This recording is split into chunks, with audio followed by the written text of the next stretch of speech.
최근 코로나 확산세는 다소 추천해지는가 싶더니 다시 2,000명 넘는 확진자가 나오는 날도 있어서 매우 불안한 정체 국면입니다.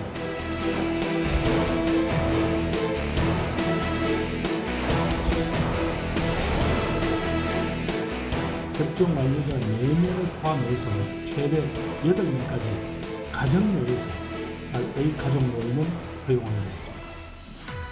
추석 연휴가 코로나 재확산의 고비가 될지 아니면 단계적 방역 완화를 통해 위드 코로나 시대를 앞당기는 발판이 될 수 있을지 더 이슈 진단 코로나19에서 심층 분석해 보도록 하겠습니다.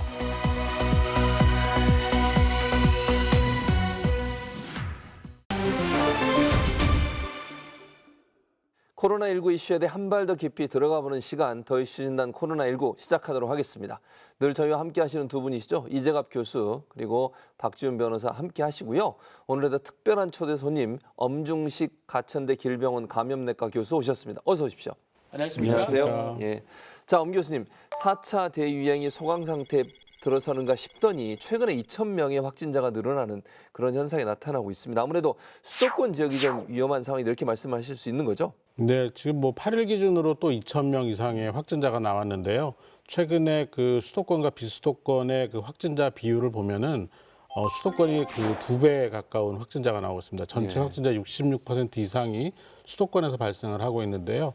워낙 이번 4차 유행의 그 시작부터 수도권 중심의 유행이 진행이 되고 있는데 이 수도권에서의 유행이 지속되는 그런 가운데 지난 7월 말 8월 초에는 휴가철을 맞이해서 이 수도권의 인구들이 지방, 그러니까 비수도권으로 이동을 하는 그런 가운데서 비수도권도 확진자가 많이 늘어나는 양상을 보인 바가 있습니다. 그러니까 수도권에서의 확진자 유행 진폭이 줄어들지 않으면 실제로 이제 그 추석 연휴 때 비수도권에서의 확진자도 폭발적으로 증가할 가능성이기 때문에 상당히 좀 우려스러운 상황입니다. 예, 지금 교수님 지적해 주신 것처럼 추석 연휴 기간을 통해서 수도권의 확진자들이 혹시나 비수도권으로 옮겨지지 않을까 하는 우려가 있습니다. 그래서 정부도 특별 방역 대책을 발표를 했는데요.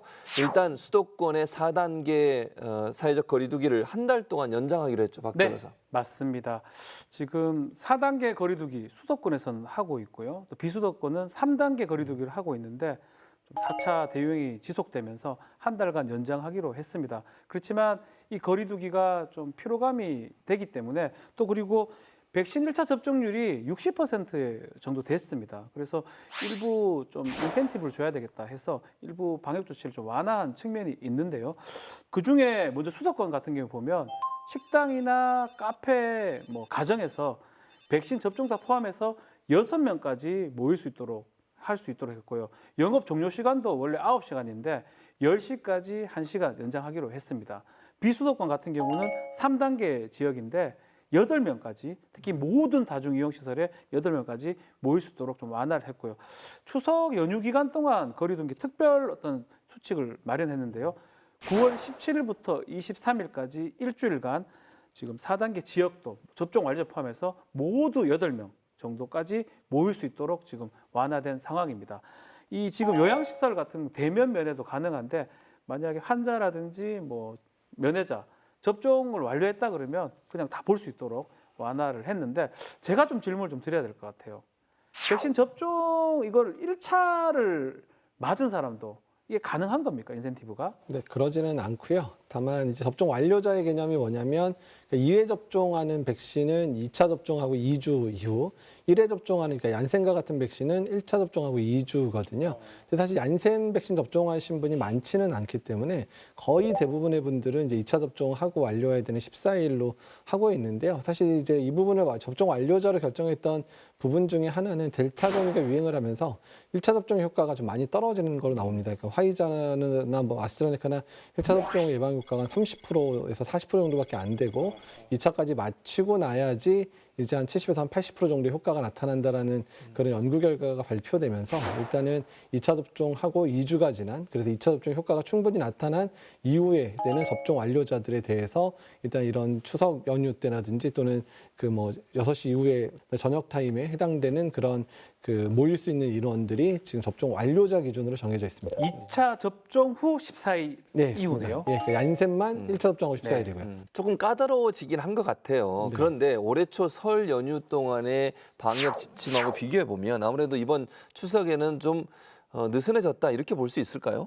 예, 그 설 연휴 때를 기억을 해보면은 그 당시에는 그 사적 모임 자체를 이제 4인으로 완전히 그 고정시켜 놓은 그런 상태였고요.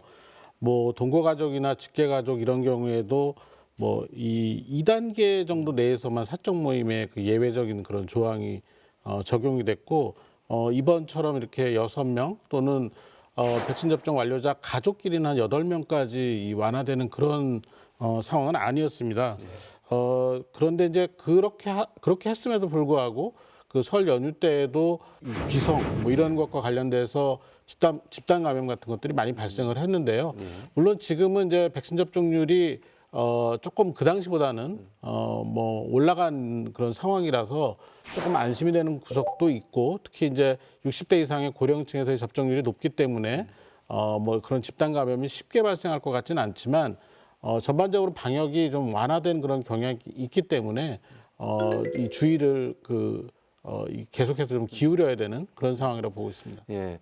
또 하나 작년 추석과 한번 비교를 해봐야 될 것 같은데요. 작년 추석 같은 경우에는 3차 대유행에 불씨가 됐다는 의견도 있는데 작년 추석과 올해 추석을 좀 비교하면 어떻습니까, 이 교수님? 사실 작년 이제 추석 때 같은 경우에는 2차 유행이 시작되고 나서 확진자 규모가 어느 정도 감소하던 시기였습니다. 그래서 단계도 지금 2단계로 완화돼 있고 뭐 1.5단계나 1단계 내려가냐 마냐라는 얘기가 사실 나오던 시점이었긴 했지만 그러니까 2차 유행에 이제 파고가 좀 남아 있는 상황이어서 당시에도 이제 사람들 이동을 자제해야 된다. 또 이제 가족 간의 만남은 주의해야 된다 얘기는 했었지만 그 당시에는 아주 제한적인 이렇게 아주 못 만나게 하는 그런 상황들은 아니었거든요. 근데 이번 같은 경우는 일단 이제 예방접종률이 좀 올라가면서 8명까지 예방접종자 4명에 미접종자 4명까지 모일 수 있는 정도를 허락을 했기 때문에 작년 추석에 비해서는 뭐 비슷한 수준 정도의 만난 정도라고 얘기를 할 수 있을 것 같기는 한데요.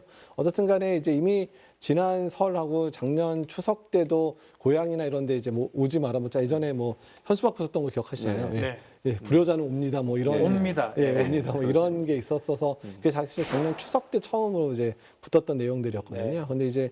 근데 이번까지도 이제 만약에 가족들이 못 만나게 되면 어르신들의 그런 우울감이라든지 이런 것들이 상당히 문제가 되다 보니까 백신 접종 완료자를 중심으로 해서 일단 좀 모임을 좀 허락해 준 거라 보시면 될 것 같습니다.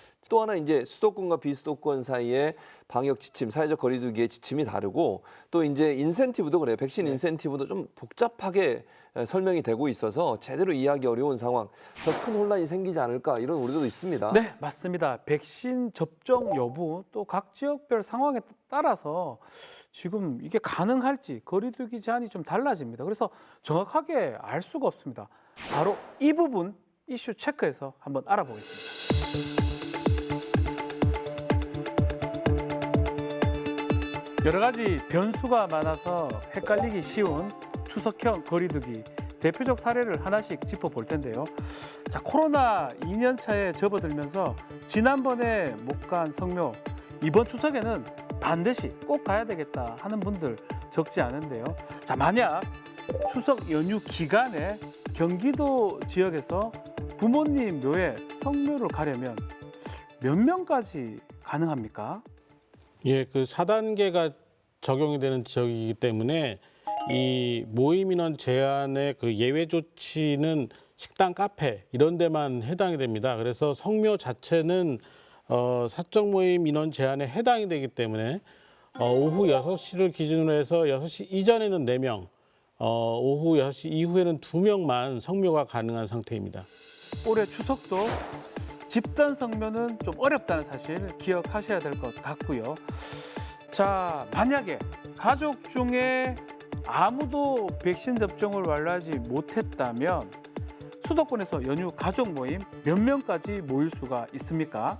그러니까 지금 접종을 아예 안 한 가족들이 모이게 되면 4명까지만 모일 수 있기 때문에 그래서 일단은 이제 그 가족의 사람들까지 한다면 이제 가족 2인까지 그러니까 2명의 부모님이 있는데 만약에 2명의 가족들이 온다면 2명만 그러니까 예방접종을 하지 않은 사람들끼리 모이면 4명까지밖에 못 모인다 이렇게 생각하시면 될 것 같습니다. 자, 그렇다면 수도권 지역에서 가족 8명이 식당에서 점심 식사하는 것 이것은 괜찮은가요? 그러니까 이 부분이 상당히 이제 헷갈려 하시는데요. 예. 일단 추석 연휴에 4단계에 해당되는 수도권 같은 경우에는 일단은 가족 내에서는 미접종자 넷에 예방접종자 넷이 모이는 8명이 모일 수 있습니다.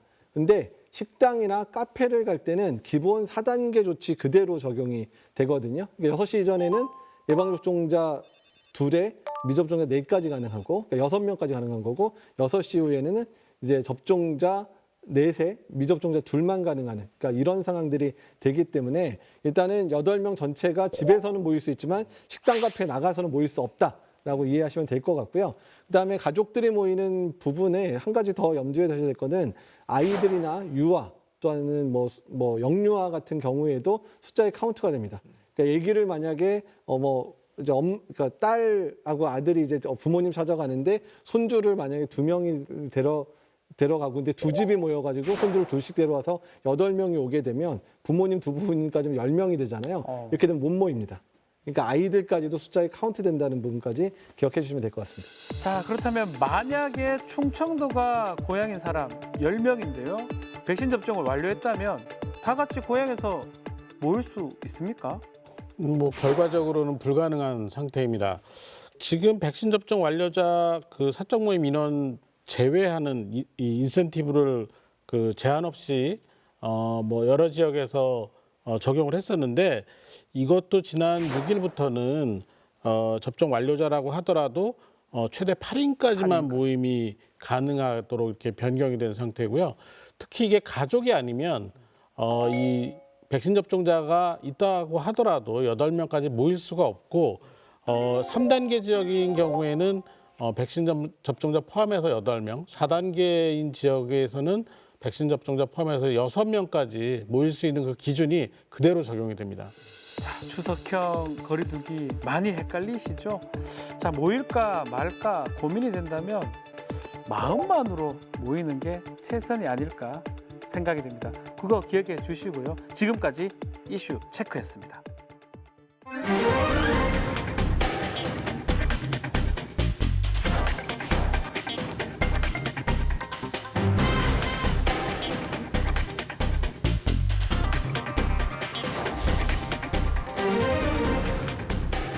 예방접종의 어떤 전파 차단 효과와 위중증 감소 효과들이 본격화되는 것들이 함께 맞물리면서 11월부터 좀 이러한 단계적 일상 이 회복 방안들을 적용하기 시작한다라고 하는 판단이기 때문에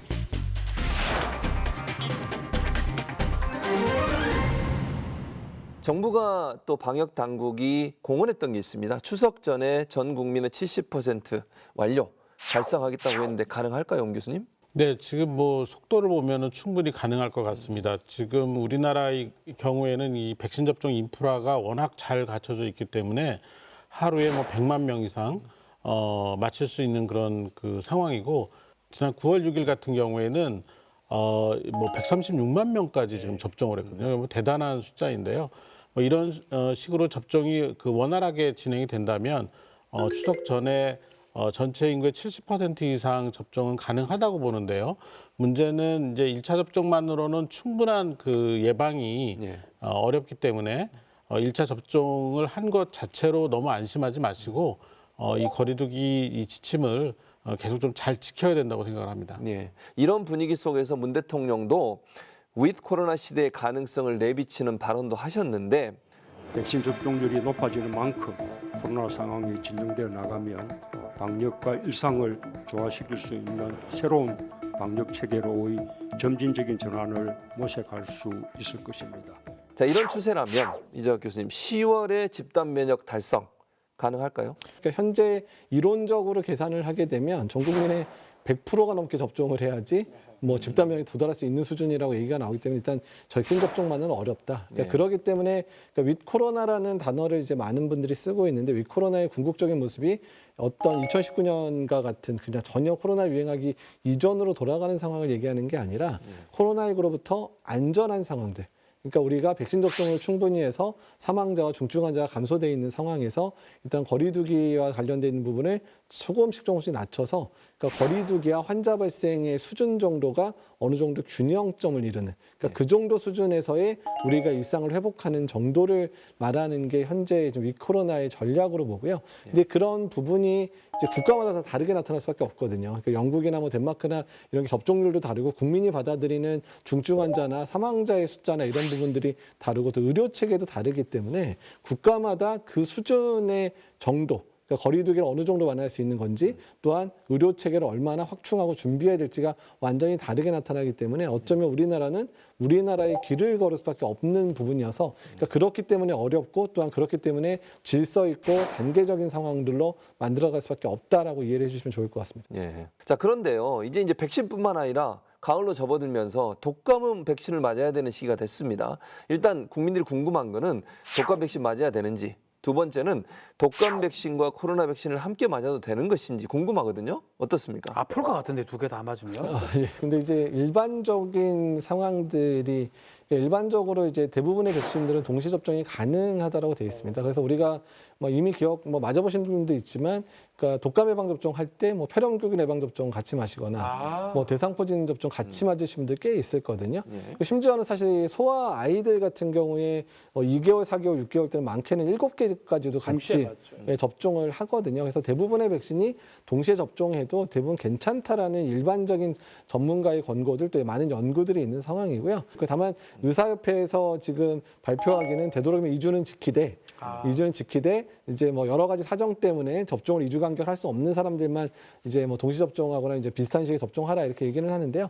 대부분의 백신 전문가들은 동시 접종도 크게 문제는 없겠다라고 이야기를 하고 있습니다. 양쪽 팔로 맞으면 안 됩니까? 보통 양쪽 팔에 맞습니다. 접종을 하게 되면 한쪽 왼쪽에 맞고 다른 건 오른쪽에 맞고 뭐 세 개를 맞을 때는 엉덩이요? 아니요. 1인치 간격으로 이제 위아래 하나씩 그다음에 이제 다른 팔 이렇게 접종을 하고 있습니다.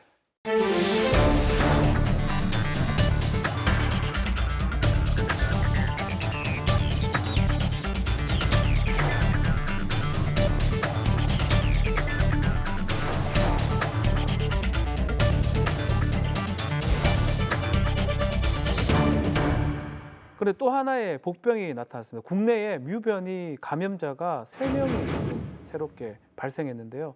다 보니까 미국, 멕시코, 콜롬비아에서 입국했던 사람으로 밝혀졌어요. 특히 2차 접종을 했다 하더라도 이 뮤변에 감염되면 사망을 할 수 있을 정도로 치명률이 높다고 하는데 이거 사실입니까? 이게 이제 그 뮤변이가 처음 이제 인지식이 된 거는 이미 지난 1월 달입니다. 이 1월 달에 이제 중남미에서 이 뮤변이가 이제 확인이 됐고, 최근에 그 보고를 보면은 전 세계적으로 한 40여 개국에서 뮤변이가 이제 확인이 되고 있습니다.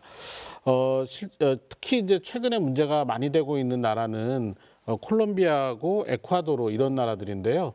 최초에 그 뮤변이가 발견됐을 때는 이 뮤변이가 이런 콜롬비아나 에콰도르에서 한 0.1% 정도만 차지를 하고 있었습니다. 근데 최근에는 전체 확진자의 뭐 39%, 13% 이렇게 차지하고 있기 때문에 다른 여러 나라로 지금 전파된 상황이고 우리나라도 유입이 확인된 그런 상황입니다. 통상적으로 이런 새로운 변이는 인지했을 때 이미 퍼져 있을 가능성이 상당히 높고 문제는 이 미변이 같은 경우 우리나라에 유입이 된 상태에서 델타 변이 바이러스와 이제 경쟁을 하게 될 텐데 그 경쟁에서 이 미변이가 이길 정도로 전파력이 높은지 안 높은지에 대한 평가가 필요하고요. 벨기에 같은 경우는 이 미변이에 의해서 사망한 사람이 생겼는데 이 7명의 사망자가 모두 백신 접종을 한 사람들이 사망을 했습니다. 그래서 이 미변이가 기존의 백신의 그 효과를 회피하는 효과를 갖고 있는 게 아니냐 뭐 이런 그 의심을 하고 있는데 이 부분은 조금 더 연구를 통해서 밝혀져야 될 것 같습니다. 네, 지금 말씀하셨던 것처럼 이제 미우 변이 같은 경우에 아직까지는 해외 입국자들이 주로 이제 감염된 걸로 밝혀지고 있습니다. 근데 추석 연휴 때 해외에서 또 들어오고 나가고 이런 경우가 많이 있을 것 같은데 현재 방역 당국이 이런 해외 입국자들의 관리하기 위한 특별 방역 대책 같은 걸 세우고 있습니까? 그러니까 사실 뮤변이 같은 경우는 아직까지 그 파급력과 위험성에 대한 부분에 연구가 좀 많이 안 돼 있는 부분이고, 일단 그러기 때문에 현재 WHO에서도 이제 관심 변이 정도로만 지정을 한 상황이거든요. 그러니까 그게 이제 우려 변이로 지정이 되면 정부 입장에서도 뭐 이제 유행하는 국가에 대한 뭐 입국 제한이라든지 아니면 뭐 들어오더라도 특별 방역이라 그래서 시설 격리를 일주일 한다든지 이런 식으로 해야 되는데 이제 그 부분에 대해서는 아직까지 결정된 바는 없는 상황이고요. 일단 어떻든 간에 아직까지 우리나라가 계속해서 취하고 있는 조치들은 이제 예방접종 완료자더라도 이제 출국하기 전에 이제 본인의 음성 결과를 확인해야 되고 국내에 들어와서도 음성 결과를 확인하고 나서 이제 그 뭐 수동 격리 형태로 가든지 또 우리나라에서 예방접종 한 분들도 외국에 갔다가 들어올 때는 이제 수동 격리기는 하지만 일단은 이제 일주일째 검사를 해서 일단 음성인 걸 확인하는 형태로 좀 진행이 되고 있기는 하거든요. 예방접종을 안 하신 분은 뭐 아직까지도 2주 동안 자가격리 또는 시설 격리를 좀 해야 되는 상황도 유지는 하고 있는데요. 일단 우리가 델타 변이 처음 들어올 때도 계속 전문가들이 우려를 얘기하면서 이거는 좀 강하게 통제를 해야 된다라고 얘기를 했었거든요. 그러니까 뭐 시설 격리나 자가격리나 예방접종 완료자에 대한 그 격리 면제나 이런 것들은 이제 해제하는 게 좋겠다 그러는데 그러지 않으면서 훨씬 빠른 속도로 확산이 됐기 때문에 뮤변이 같은 경우에는 백신의 효과를 상당히 떨어뜨린다고 지금 나와 있기 때문에 어떤 그런 부분들 고려해서 일단은 뮤변이에 대한 어느 정도의 그 확실한 그 공중보건적인 파급력에 대해 확인이 되면 어떤 특별 방역 조치들 특히 뭐 예방접종 면제나 이런 것들을 뭐 이제 뭐 해제한다든지 이런 부분까지 이제 고민을 해야 될 것 같습니다. 네, 지금 말씀하신 것처럼 사실은 이제 변이 바이러스가 많아지고 변이 바이러스가 계속 나오다 보니까 관심이 높아지고 있습니다. 특히 코로나 바이러스의 변이를 막아내는데 현재까지 개발된 백신이 어느 정도까지 효과가 있을까 이 부분에 대한 관심이 많고 네. 그러다 보니까 여기에 대한 연구도 계속되고 있는데 그중에서 우리가 주목해봐야 할 이슈 집중적으로 분석해보는 시간을 갖도록 하겠습니다.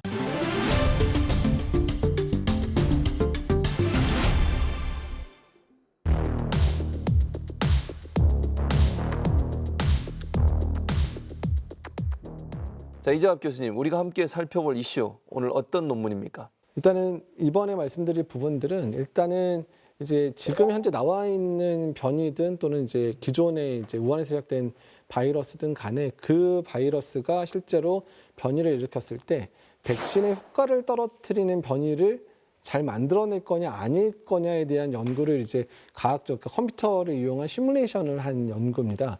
델타 변이 같은 경우에는 일단은 기존의 바이러스에 비해서는 백신의 효과를 떨어뜨리는 변이가 생길 확률이 훨씬 낮다라고 돼 있고 감마 변이는 기존 바이러스보다는 낮긴 하지만 델타 변이보다는 백신의 효과를 떨어뜨릴 수 있는 그런 그 새로운 변이가 나타날 가능성이 높다라고 이제 나올 결론이 났거든요. 근데 이건 이제 초기의 연구고 이런 시뮬레이션에 해당될 수 있는 그런 모델이 되는 변이 바이러스가 많지 않다 보니까 아직 제한적이기는 한데 그러니까 여기서 이제 시사할 수 있는 점은 첫 번째는 그러니까 델타 변이를 저희가 무수하는 전파력이 매우 강한 바이러스잖아요.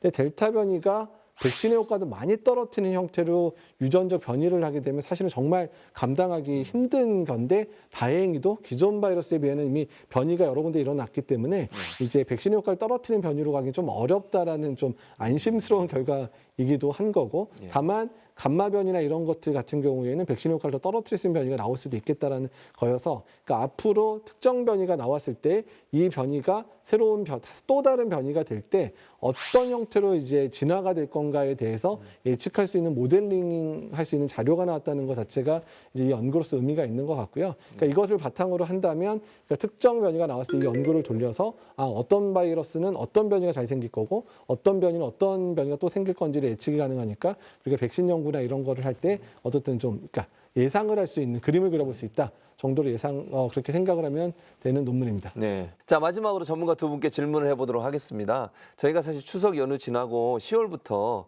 뭐 완벽하게 2019년 코로나 이전의 상황으로 돌아갈 수 없지만 사회적 거리두기가 좀 완화되면서 일상생활로 돌아갈 수 있는 기회를 갖기 위해서 우리 시청자분들에게 어떻게 해야 되는지 좀 조언을 해주신다면 엄 교수님 먼저 어떤 조언을 해주시겠습니까? 예, 그 백신 접종이 이제 활발하게 이루어지면서 정부도 그렇고 많은 그 사회 계층에서 점진적인 일상 회복을 위해서 논의를 시작을 하고 있습니다. 예. 그런데 그런 논의를 하고 실제 그런 일상 회복을 위한 그 어떤 실행을 하기 전 단계에 큰 유행이 생기면 예. 아무것도 할 수 없는 상황이 생깁니다. 그 계기가 추석 연휴가 될 수가 있습니다. 그래서 추석 연휴 기간 중에 특히 백신 접종을 하지 않으신 분들은 이동하지 않으셨으면 좋겠고 예. 백신 백신 접종과 관련돼서 여러 가지 좀 부정적인 뉴스들이 있는데 증명된 것들이 거의 없기 때문에 예. 추석 연휴 전후에라도 계속해서 좀 접종에 그 관심을 가지시고 접종하지 않은 분들은 빠르게 접종을 하실 수 있는 노력을 해주셨으면 하는 바람입니다. 예. 이 교수님 어떤 조언 해주시겠습니까? 일단은 어떻든 간에 코로나가 정말 우리나라 내에서 정말 안정이 되는 조건이 될 때까지는 우리가 기본적으로 잘하고 있었던 하고 있었던 부분들, 특히 마스크 착용이라든지 또는 이제 거리 두기 준수나 이런 부분들을 제대로 하면서 접종률을 쭉 올려야 되는 상황이고, 코로나로부터 안전하게 사는 방법에 대해서 우리가 새롭게 적응을 해가는 시기라고 생각을 하시면 되거든요. 그래서 이번 추석 연휴도 잘 지내셨으면 좋겠고, 추석 연휴 이후에도 백신 접종률이 오르고 유행이 어느 정도 좀 안정되는 모습이 보이더라도 우리가 기본적으로 해야 되는 부분들은 한동안 계속 지속돼야 된다. 특히 마스크 착용과 관련된 부분들은 정말 코로나가 끝날 때쯤에나 가능할 수 있겠다라는 마음을 가지시고 생각을 해주시면 좋을 것 같습니다. 자, 추석 연휴가 끼어 있는 앞으로의 4주가 사실은 방역의 분수령이 될 수 있다, 이렇게 말씀드릴 수 있을 것 같습니다. 두 분 전문가 말씀하셨듯이 백신 접종 적극적으로 임해 주시기 바라겠고요. 개인 방역 끝까지 지켜주셔야 됩니다. 그것이 결국 우리가 좀 더 빠른 시간에 일상으로 돌아갈 수 있는 기회가 되지 않을까, 그런 생각이 듭니다. 더 이슈 진단 코로나19 오늘 준비한 소식은 여기까지입니다. 저희는 다음 주에 더 새롭고 또 꼭 필요한 정보를 가지고 다시 찾아뵙도록 하겠습니다. 오늘 함께해 주신 여러분 고맙습니다.